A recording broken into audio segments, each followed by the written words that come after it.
Eva. Hallo. Oh, wie ich sehe, bist du ja schon fast fertig mit den Vorbereitungen. Ja, ich habe den Fußboden schon mit Malervlies abgedeckt. Die Fußleisten sind abgeklebt mit Malerklebeband. Die Steckdosen sind abmontiert und die Lichtschalter auch. Aber natürlich haben wir vorher den Strom ausgeschaltet. Ja, ganz wichtig. Damit die Kontakte nicht verunreinigt werden mit Farbe, haben wir da auch ein Malerklebeband draufgeklebt. Das Fenster ist abgeklebt. Wir können quasi fast starten. Wie sieht es mit dem Untergrund aus? Ist der gut? Ja, der ist tipptopp, der ist fest, der ist trocken, der ist tragfähig. Wenn man drauf herumreibt, geht also die Farbe nicht ab. Das ist immer ein gutes Zeichen. Wenn das so wäre, würdest du es grundieren? Dann müsste man auf alle Fälle einen Tiefengrund streichen. Oder wenn man eine Gipskartonplatte hat, die ist aufsaugend, würde man auch einen Tiefengrund vorher streichen. Also das brauchen wir alles nicht. Du kannst gleich loslegen. Was natürlich wichtig ist bei den ganzen Arbeiten, ist, dass man auch das richtige Werkzeug benutzt. Ralf hat jetzt hier eine Profi-Farbrolle von Schöner Wohnfarbe, eine kleine noch dazu und zum Schluss ein Rührholz. Genau, richtig. Ja, Ralf wird jetzt die Farbe ordentlich mit dem Rührstab durchmischen, damit wir eine homogene Farbe haben und dass sich später auf der Wand keine Schlieren abbilden. Ich würde das immer machen, damit die Farbe wirklich richtig schön gleichmäßig verteilt ist im Eimer, damit die Farbe schön homogen ist. So, ich rolle jetzt hier unten diesen Übergang zur Fußleiste einmal vor. Wichtig ist, dass man die Strecke nicht zu weit vorstreicht, damit die Farbe nicht antrocknen kann, bevor hinterher die Wandfläche insgesamt gestrichen wird. Wenn man den Pinsel eingesetzt hat, um Eckbereiche zum Beispiel einmal nachzustreichen, dann sollte man hinterher immer einmal wieder mit der Farbrolle entlang rollen, damit die Oberfläche letztendlich die gleiche Struktur hat.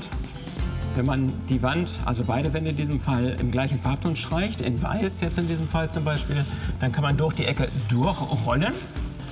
Wichtig ist, dass man dann diesen Übergang einmal etwas beirollt, damit da keine scharfe Kante entsteht, damit man hinterher keine Ansätze sieht. So, die Kanten hast du jetzt ausgestrichen und auch hier über der Fußleiste. Jetzt kannst du ordentlich Meter mit der großen Rolle machen, Ralf. Richtig, jetzt wird Fläche gemacht.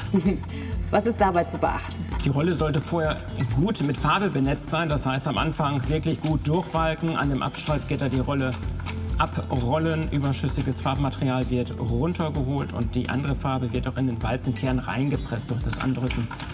Ich setze jetzt ungefähr auf Bauchhöhe die Rolle an. Die Rolle hat ja jetzt sehr viel Farbe und dann verteile ich die Farbe auf der Fläche, ungefähr in Walzenbreite und treibe dann die Farbe letztendlich auseinander. Und hier kann man jetzt auch deutlich sehen, wie gut Polarweiß deckt. Man hört immer so ein schmatzendes Geräusch, Ja. solange noch Farbe in der Farbwalze enthalten ist.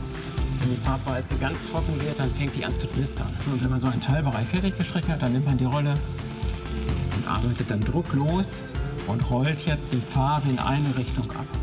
So, wenn ich so ein Stück vorbereitet habe, dann muss ich unten wieder ein bisschen Farbe vorlegen.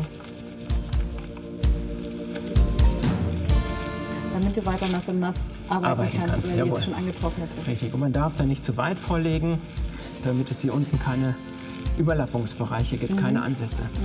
Wenn die Decke mitgestrichen werden soll, dann sollte man die Decke immer vorher streichen, bevor man die Wände macht. Auch hier arbeitet man wieder vom Licht weg in den Raum rein, Bahn für Bahn.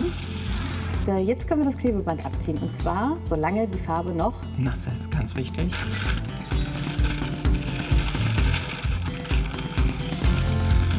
Streichen ist doch eigentlich völlig unkompliziert, oder? Ja, und hat richtig Spaß gemacht. Deckt sofort, total klasse. Wir haben ein schönes Ergebnis und wünschen euch auch viel Spaß beim Streichen mit Schöner Wohnen Polarweiß. Bis zum nächsten Mal. Tschüss. Tschüss.